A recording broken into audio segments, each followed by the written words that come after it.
¿Desea usted un país de calidad? Entregue calidad, exija calidad. Televisión Argentina de calidad. Clase ejecutiva. El programa televisivo argentino con certificación de calidad ISO 9001-2008. Una producción Nova Patagonia.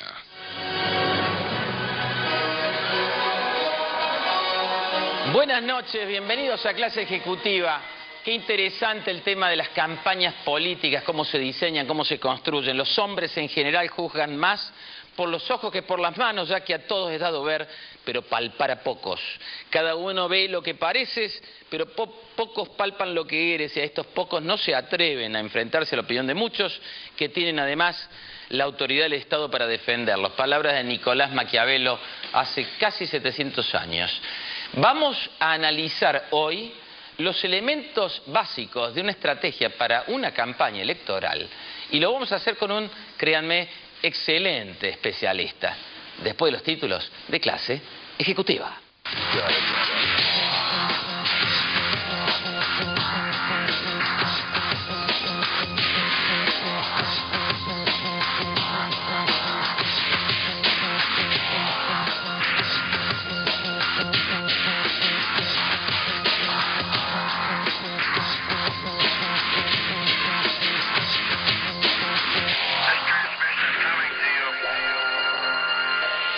Claves para campañas políticas se titula nuestra emisión de hoy.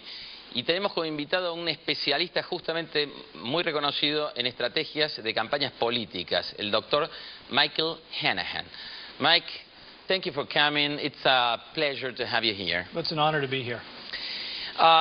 Let me introduce you to the audience. Graduado en la Miami University en Oxford, Ohio, con un máster en Administración Pública en la University of Massachusetts, el profesor Hanahan obtuvo su doctorado en Ciencias Políticas también en dicha Universidad de Massachusetts. Ha participado en numerosas campañas políticas en Estados Unidos como consultor asesor en la planificación estratégica de dichas campañas, y es también profesor en el Departamento de Ciencias Políticas en la Universidad de Massachusetts, donde ha diseñado e imparte cursos de organización, financiamiento de campañas políticas, la presidencia, teoría de la política norteamericana, gobiernos locales, financiamiento de campañas, ciudadanía y democracia, y es también fundador y director de la iniciativa cívica de la Universidad de Massachusetts. Well, it's an impressive CV. I had to brief it, but I mean, if you had to list the key basic elements of for building a political campaign, how such a list would be like? Well, the first is desire. If you're a candidate, you have to want to win. And the second is know the rules. If you run in Argentina, you need to know the party list, the person that makes the list. If you run in the U.S., you set up your own system. If it's president, it's a different game, I think. President is, everyone knows who's running for president. It becomes a more technical exercise. And what goes first? The candidate or fundraising? I think it's always the candidate. I think there's a myth out there that money buys victory. I mean, money helps. Of course. You know, I'd rather have a rich, bad candidate than a really poor, mediocre candidate. But give me a good candidate, and the money will come. I think the people really do, especially for president, again, because everyone knows who the president is, it's the candidate, ultimately. And when you talk about parliamentary elections, it's very different? Very different. In the U.S., a congressman is an independent business. They decide to run. They raise their money. And for them, the most important thing is to become known. Because who would vote for someone they never heard of? But in a parliamentary system or a list system, the most important thing is getting on the list and then hoping you have a good party. In a strategic positioning terms, could you treat a candidate as a product? I don't think so. I mean, there are techniques that one can use. What does a television commercial look like? What's the message? How consistent are you going to communicate the message? That, yes, do have a relationship to a marketing campaign. But people don't vote for soap. You know, they buy soap.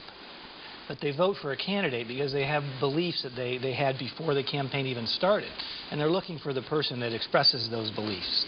So I think there's a big difference between a political campaign and a product campaign. And do you consider digital tools and social networks as a must today in nowadays campaigns? Well, They are something that so important? It's something that you have to do, yes, because everyone does. And so when your opponent has a cannon, you have to buy a cannon. Yeah. If your opponent has a ship, you need a have ship. to, yeah. But you could still run a campaign, without that. What they really do, at least in the U.S., and I think this could happen in Argentina as well, is it lowers the cost of entry. Yeah. Because advertising becomes cheaper in its own way, and raising money becomes cheaper in its own way. So the barrier lowers, and I think that can erode the party system some. Talking about money and talking about I love fundraising. talking about money. Yeah, I know, because fundraising, it's Right. crucial for a political campaign. What are the best ways to do such a activity of fundraising, preserving the independence of this future president or whatever? Well, again, my comments... Which is, the comments are limited to the U.S. Yeah. Because the Argentinian system is so different with the way the parties work, and the laws are different. The best way to raise money is to look like you're going to win. Yeah, of course. People want to give money to the winner. That's why incumbents get the most money in the Congress. But what about the president, starting point? Well, the thing about president, though, is the Republican, whoever the candidate is, and whoever the Democrat is, they're going to raise a lot of money because it's a very powerful position. I think to start raising money, what you need to do is have a very strong ideological point of view that attracts a small group of strong believers. Mm-hmm. Because they're the most likely to give money. And then after that, you need to broaden your appeal. So with the internet, the ideological candidate that appeals to a very strong group, they can raise a lot of money. But then they have to broaden their appeal to go up to the next level. They have to show people they can win. So a strong ideological base, but then I can win. Well, you are really a specialist in targeting techniques and using data during the political campaigns. And the question is the following. Do the politicians, the candidates, tell the people their own ideas, their own proposals, or rather they tell people what people wish to be told? And which is how to do a trade-off there, a balance? Well, I didn't answer one of your questions before. I want to go back to that, and that is, how does a candidate raise money and also maintain their independence? That's a good question. I think I would answer it, though, in a slightly different way. It is any candidate that runs has a coalition of people that elect them. Right, so President Kirchner had a coalition of people that elected her. President Obama had a coalition, a group of people that elected them. And they owe that coalition something. It's not just the people that raise money. It's in the Democratic Party, it's African Americans, it's many Hispanic Americans, it's liberals, etc. So you always owe you never have complete freedom. You always owe your coalition something. So I just wanted to mention that. There are no absolute worlds anyway. Right, you're never completely independent. Mm-hmm. You made commitments in your campaign, etc. I don't think money at the presidential level narrows the range of options for the president as much as other people think. That's just my opinion. For Congress, maybe. The president deals with bigger issues. What about the speech, the candidate's communication?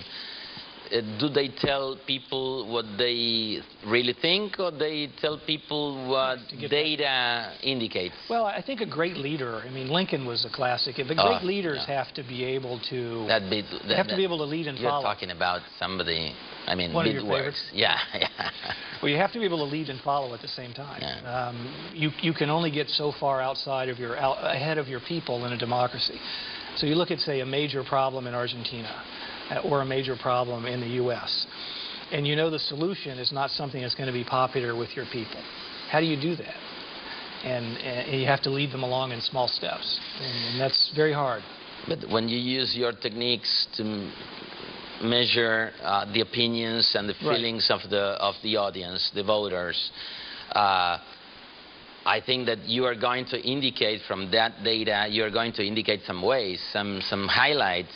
Yeah, but in the U.S., when you look at a poll, and again, this is different in Argentina, if you look at a survey in the U.S., what you're really looking for is not so much what do people want to hear, as much as how can I give my message to the appropriate coalition of people. There's certain people that are not going to vote for you. And then there's certain people that are going to vote for you. And there's certain people in the middle. And everyone shares a concern for the same issues. But how do you say it? What's the narrative story that you're going to give? Those are what we look for in constructing a campaign commercial. What's the story you want to tell? Let's go to a commercial break and we'll come back to Clase Ejecutiva.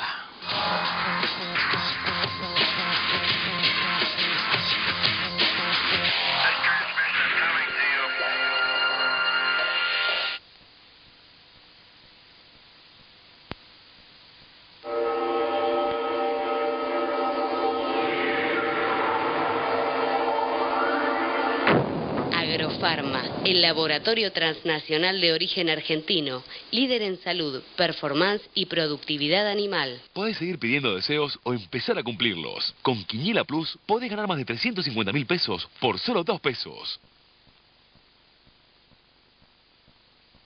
La industria alimentaria argentina tiene un proveedor líder, el Bahiense. Materias primas, aditivos y químicos para la industria alimentaria. www.elbahiense.com.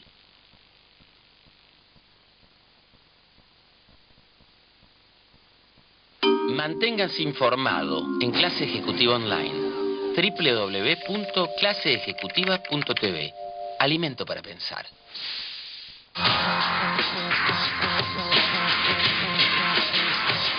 Estamos viendo claves para campañas políticas, para estrategias políticas, y lo estamos haciendo con un invitado muy interesante que es el doctor profesor Michael Hanahan.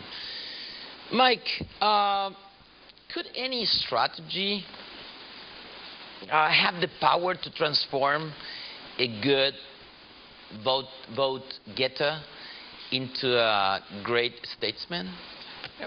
I tend to think that most success after the election has to do with the skills and the personality of the candidate and the situation that they find themselves in. I'm not a believer that how you run your campaign is going to have an enormous difference on governing afterwards. You would get different opinions on that. If you run your campaign in a very divisive manner, you try to break people apart, you may have a harder time leading afterwards. But I think in the U.S., once someone is elected president, they follow the president. Yeah, of course. Or they oppose the president. But it's not because the campaign's over. I don't think campaigns make great statesmen. I think circumstances do.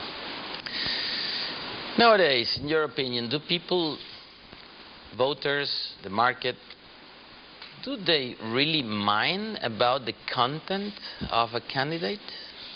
Well, it's not. Most people come to the world, or at least adults, we come to the world with, we already have ideas.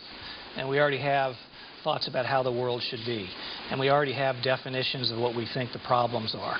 You know, Argentines might think there's not enough subsidies, there's too many subsidies. People in the U.S., taxes are too low, they're too high. You already have those ideas.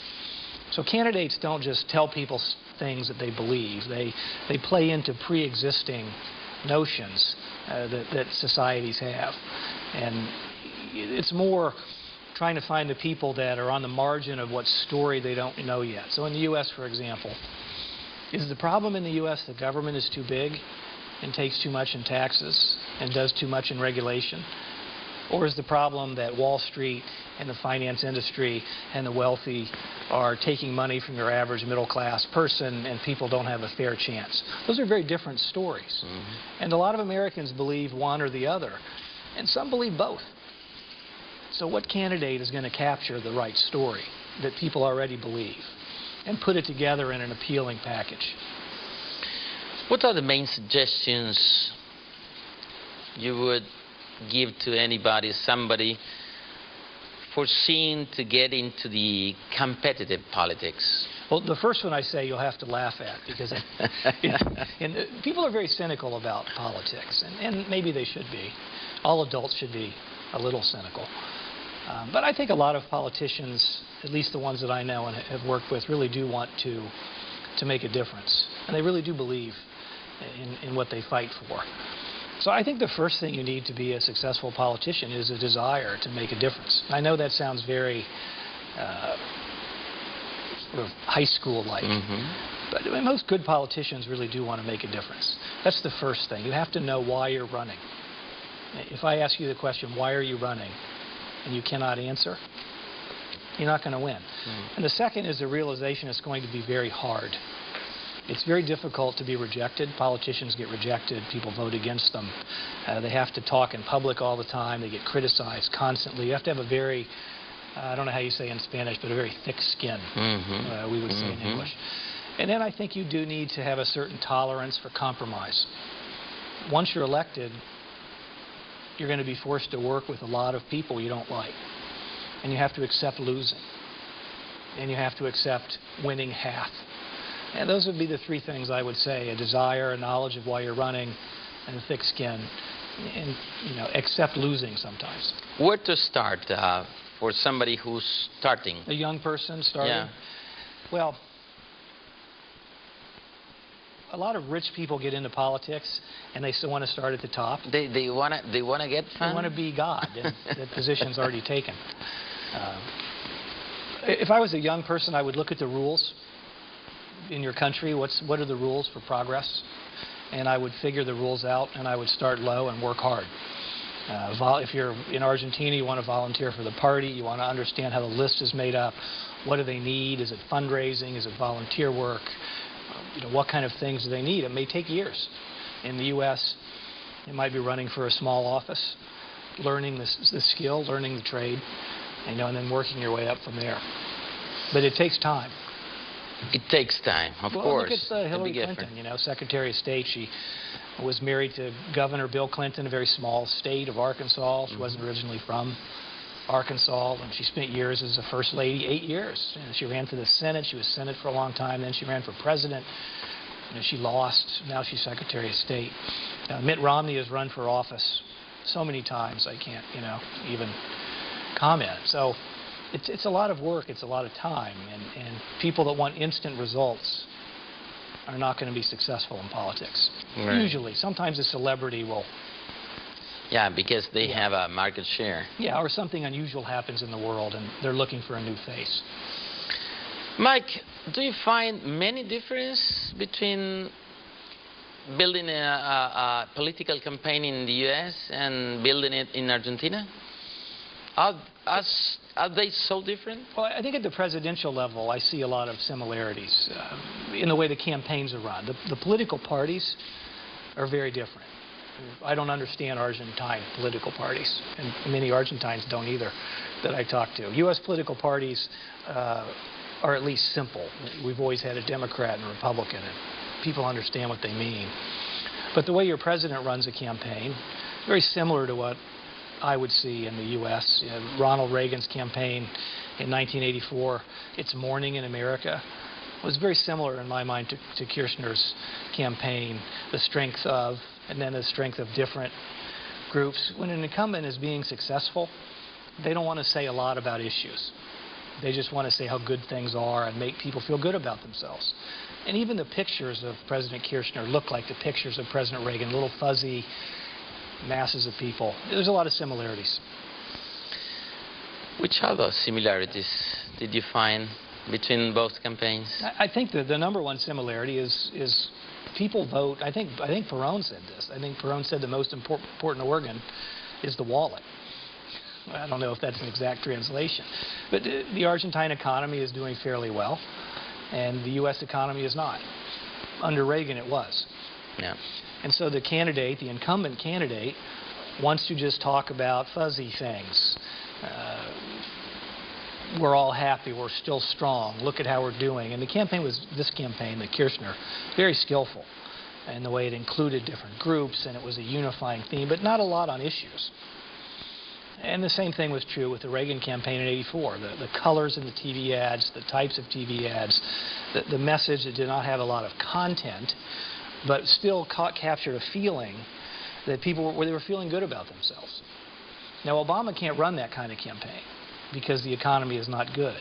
So he's got to fight, and he's got to have some content. And the Republicans are going to attack him every day, in every way. And so those are the similarities I would see between those.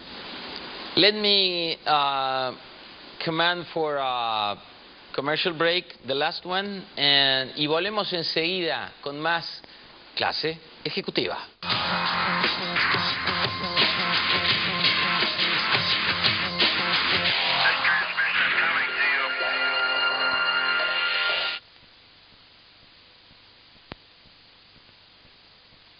En Argentina todavía queda gente buena. Electropelva, un equipo de 100 personas a su servicio. Materiales eléctricos e iluminación para hogares, industrias, construcción, comercios e infraestructura. www.electropelva.com. Altman Construcciones. Oficinas sustentables y viviendas edificadas con los mejores materiales y la mejor tecnología. Estética, funcionalidad, versatilidad y confort, con garantía y servicio postventa. Oficinas sustentables y viviendas Altman. Disfrútalas hoy, manteniendo su valor para siempre. www.altman.com.ar.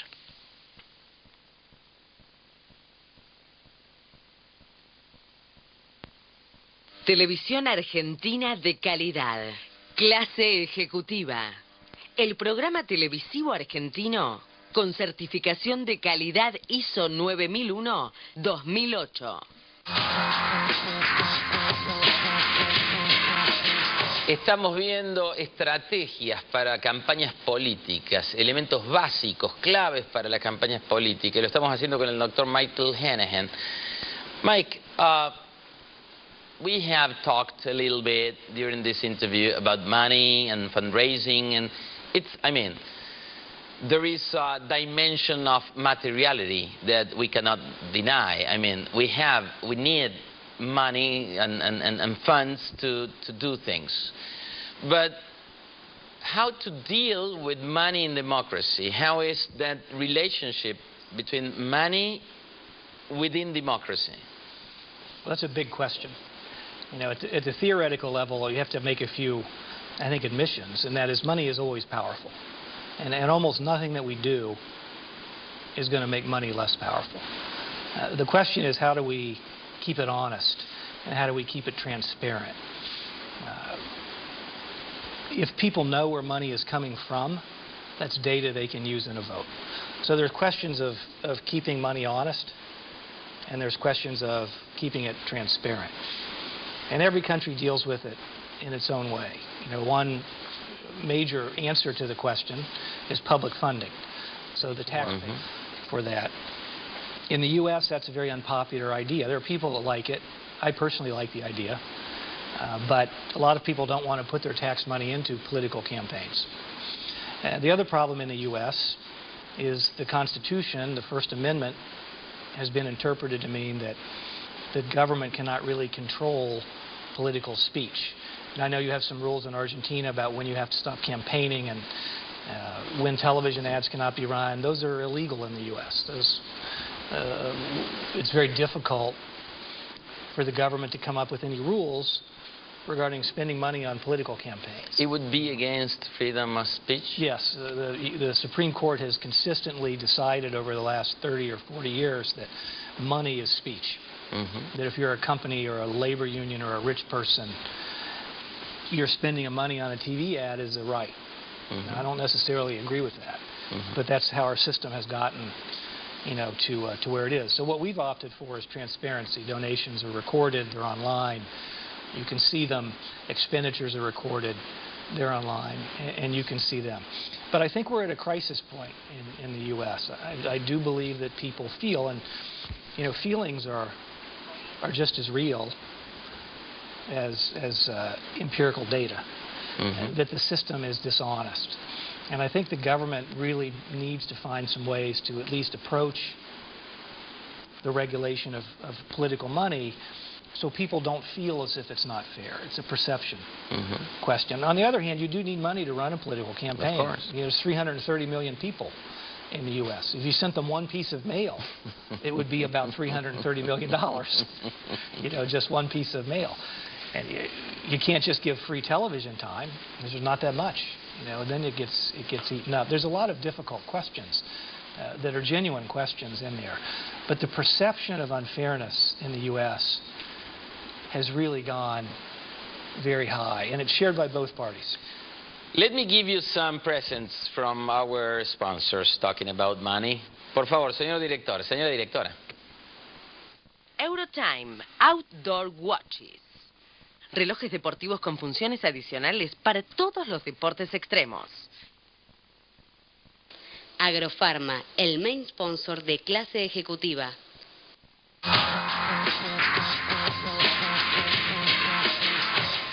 We are in a rush. We have 1 minute. It is more important, emotion or reason in politics, in a political campaign? I think emotions are always more important, and that's why reason is so important in laws, to try to make sure those emotions take place in a structure that doesn't let them run free. Great answer. Mike, thank you very much for coming. I hope you have enjoyed this show. I've enjoyed it very much. I'm always amazed that somebody might find it interesting, what I have to say. Thank you very much, and I think that you are going to be back in Argentina in the future? I'll be here until the 23rd of December, and I hope to come back next year as well. I've been here, this is my 4th time, so. Thank you very much. Señoras y señores, nosotros nos escuchamos mañana viernes a las 17 horas en FM 94.7 en Clase Ejecutiva Radio. Y nos volveremos a encontrar, si Dios quiere, el jueves próximo a las 22:30 para darnos alimento para pensar en dónde, si no, aquí, en Clase Ejecutiva.